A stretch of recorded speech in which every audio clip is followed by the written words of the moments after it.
وظننت أنا أني بذلك حزت غنى فوجدت أني خاسر. Hello guys, কি অবস্থা সবার? কেন আছো সবাই? আশা করি সবাই ভালো আছো। তো ভাই, আজকে কথা বলবো সেই কিশোরগঞ্জের পাগলা মসজিদে দানের ব্যাপারে। বাংলাদেশের যেই মসজিদে সবচেয়ে বেশি দান হয় সেটি হলো কিশোরগঞ্জের পাগলা মসজিদ। দান করা একটি ভালো অভ্যাস। দান নিয়ে কোরআনে অনেক কথা আছে। সবাই দান করতে পারেন না। দান করার জন্য ভালো একটি মনের দরকার হয়। যে ব্যক্তি বেশি দান করবে কিয়ামতের দিন সে আরশের ছায়া পাবে। এই আশায় দান করে হাজার হাজার মানুষ এই কিশোরগঞ্জের পাগলা মসজিদে। কিন্তু সবার মন তো একরকম নয়। কিছু মানুষ দান করে অন্য আশায়। আশাটি হলো প্রেমিকাকে পাওয়ার জন্য পাগলা মসজিদের দান বাক্সে পাওয়া চিরকুট।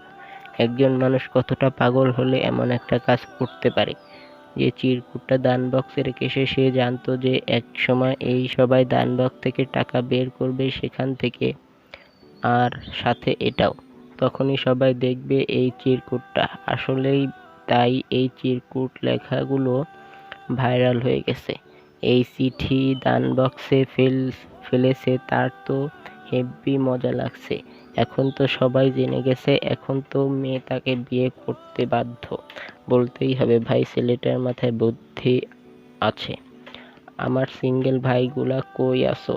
যাও এখনই তোমার নাম আর তোমার পছন্দের মানুষের নাম লিখে কবিতা বানাও আর ফেলে দাও সেই কিশোরগঞ্জের পাগলা মসজিদের দান বক্সে। তো আজকের ভিডিও এই পর্যন্ত। ভিডিওটি ভালো লাগলে অবশ্যই লাইক করবেন, সাবস্ক্রাইব করবেন। দেখা হবে পরবর্তী কোনো ভিডিওতে। আল্লাহ হাফেজ।